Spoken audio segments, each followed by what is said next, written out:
ceremony on the White House lawn. We join newscaster Jimmy Olsen as he moves through the crowd outside the fence. Hi, everybody. What a day this is. There's an excitement in the air like you wouldn't believe. Never saw so many happy faces. The holiday spirit is so strong you can almost feel it. Excuse me, sir. I'm Jimmy Olsen, WGBS TV. Can I talk to you for a minute?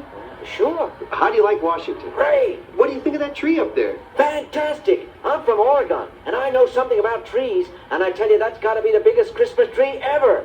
Make a great show when the lights go on. Thank you, sir. And you, ma'am, what do you think of all this? Beautiful, just beautiful. I can hardly wait until tonight. It will be almost as beautiful as stars over my home state of Alabama. Thank you, ma'am. And you, sir, have you ever been to one of these? And while Jimmy Olsen continues his interviews, we switch to the WGBS studios in Metropolis, where Lois Lane and Clark Kent are watching a studio monitor.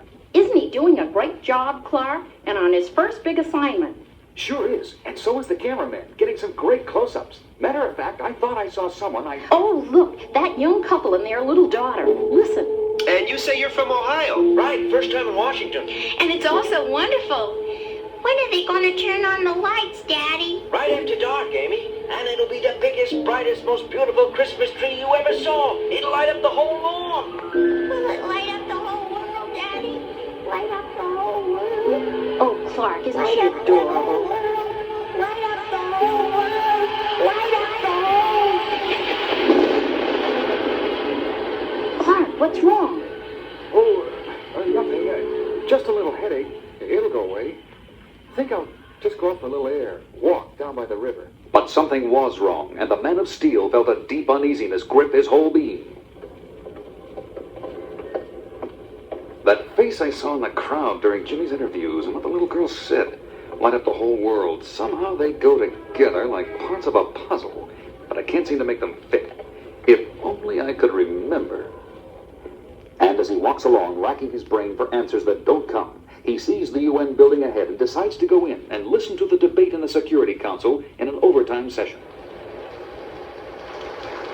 And in conclusion, I wish to place my government irrevocably on record in favor of this giant step forward on the road to peace. Thank you. It is my great privilege and honor as chairman to announce that the Security Council of the United Nations has this day voted unanimously in favor of the resolution banning the use of all nuclear weapons. I wish to thank the delegates for their devotion to duty and their self-sacrifice in giving up so much of their holiday time so that this legislation could be completed. It's good news, and it's about time. Banning nuclear weapons is the best. Nuclear weapons! That's it! That face in the crowd. It was Thurston Kilgore, the great nuclear physicist. The last time I saw him was, a Senate committee hearing 8 years ago. Let me see if I understand you correctly, Dr. Kilgore. You say we now have nuclear superiority enough to deter... Not just superiority, Senator, and not just a deterrent. We have the capacity to destroy our enemies at one stroke, right now, today. You mean... I mean we should launch our nuclear missiles immediately. Without warning of any kind? Without warning, without delay, without mercy. Wipe them all out. You would destroy over 600 million human beings, men, women, children, just like that. Just like that. It will be the greatest display of man-made firepower in the history of the universe. He's mad! America will be the master of the world for 1,000 years. That will be all, Dr. Kilgore. No one will dare oppose us. No one. Remove that We man! will remake every government in the world in our image. And those that oppose us. One of the most brilliant scientists of our time had obviously lost his mind and had to be confined in a mental institution. Diagnosed a hopeless case. A hopeless case. Running loose on the streets of Washington. Great Krypton. I've got to get down there right now. This is a job for... Superman. As the mightiest man in the world races through the darkening sky, little does he realize how justified his fears are. At that very moment in his secret laboratory not far from the White House, Thurston Kilgore is talking. Ah, you're awake, my young friend. Good. Soon you will have the privilege of being part of the greatest Christmas happening in 2,000 years. Oh, all right. I'll remove the gag. But it's no use trying to call for help. No one can hear you. Hold still a minute. Ah, there you are. I don't understand. Who are you? And what's the big happening you're talking about? And why are you holding me in this place? I am Thurston Kilgore, scientist. But soon I shall be Thurston Kilgore, master of the world. Master of the world? You've got to be kidding. Kidding? Not at all. You see these television screens? I'll turn on number 1. What do you see? The White House, the Christmas tree on the lawn. And here's number 2. Now, what do you see? I'm not sure. Looks like, yeah, a missile at a rocket site. Very good. That rocket, by the way, is ready for immediate launching and carries a payload of 5 nuclear warheads, each 100 times as powerful as the Hiroshima bomb. But what has this got to do with... Patience, young man. Patience. And now, screen number 3. Another rocket. And 4. And 5. And 6. There you are. The whole picture. 5 multiple head rockets. All tied to the controls in the war room of the Pentagon and targeted on our enemies. But the only person authorized to push the button is Yes? the President of the United States. Precisely. But we're not at war, and he's not about to push that button. Quite right. Not that button. And not knowingly. But there are buttons and buttons. I still don't. Like the button that will turn on the lights on that beautiful Christmas tree. On the White House lawn? Right. You mean to say that button is tied into the rocket launch system you just showed me? Now you're getting it. It's tied in by a remote control circuit I secretly installed. And when the president pushes the button that lights the tree... Good Lord. For a brief moment, the lights will go on. And then a bomb concealed in one of the tree ornaments will detonate, destroying everyone in the immediate area. Including the president? Especially the president. And simultaneously, 5 beautiful rockets will soar like avenging angels through the night sky. And when they reach their targets, they will light up the whole world.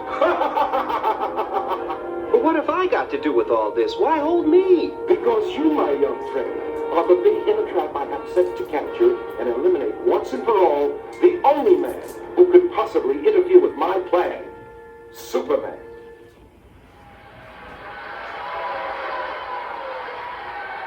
Isn't this exciting? What time will they turn on the lights, Harry? Gee, I don't know. Should be any time now. Will we be able to see the president from I here? think so. We got here early enough to pick a good spot. Hey, mister, watch where you go. Oh my gosh, it's Superman. I'm sorry, sir. I was looking for a young newscaster, Jimmy Olsen. He was interviewing people right around here a little while ago. Have you seen him? Oh, sure. He interviewed us. Did you see where he went? Last we saw, I went over to that van over there. Oh, the WGBS mobile unit. Thanks. Nobody here. What's this on the seat? A note addressed to me. If you want to see Jimmy Olsen alive, come to the top floor of the warehouse at the end of L Street. Signed TK. TK. Thurston Kilgore, so I was right. He was the one I saw on TV. And at that moment, a cheer goes up from the crowd. Hey, look, it's the president.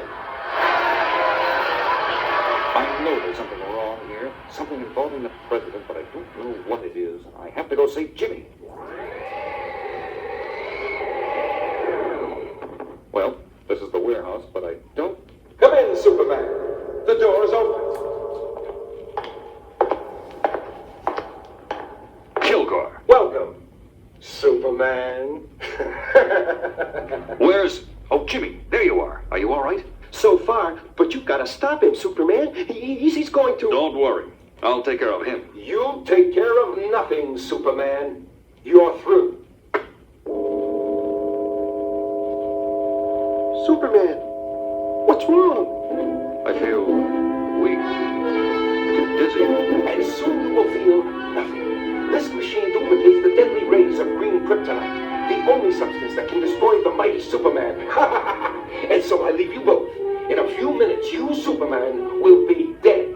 And my crypto ray machine will self-destruct, wiping out all evidence of my connection with this place, including you, little Jimmy.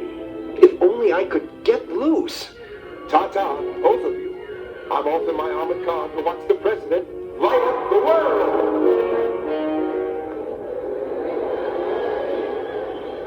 And just today, the day before Christmas, the United Nations Security Council, in extraordinary session, voted unanimously to ban all nuclear weapons. On this glorious night before Christmas, therefore, there is more hope than ever that peace on earth and goodwill to all mankind can become a reality. Come on, get on with it. Get on with it. Light up the tree, Mr. President. And so with great joy in my heart, I press the button that will light up this beautiful symbol of brotherhood and love. And just as his finger touches the button, the figure of the mightiest man on earth swoops down out of the sky.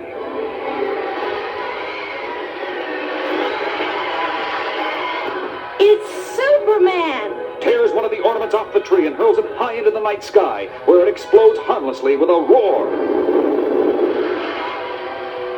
Now the president is safe at least, but I was too late to prevent the rockets from being fired. Got to stop them somehow. And then occurred one of the most incredible events in the history of the world. Crisscrossing the skies at unbelievable speed, a man of steel flies to each of the 5 rockets in rapid succession, changes their course in mid-flight, and heads them on a collision course with the sun, where their death-dealing potential will be fused with the life-giving energy of Earth's great star.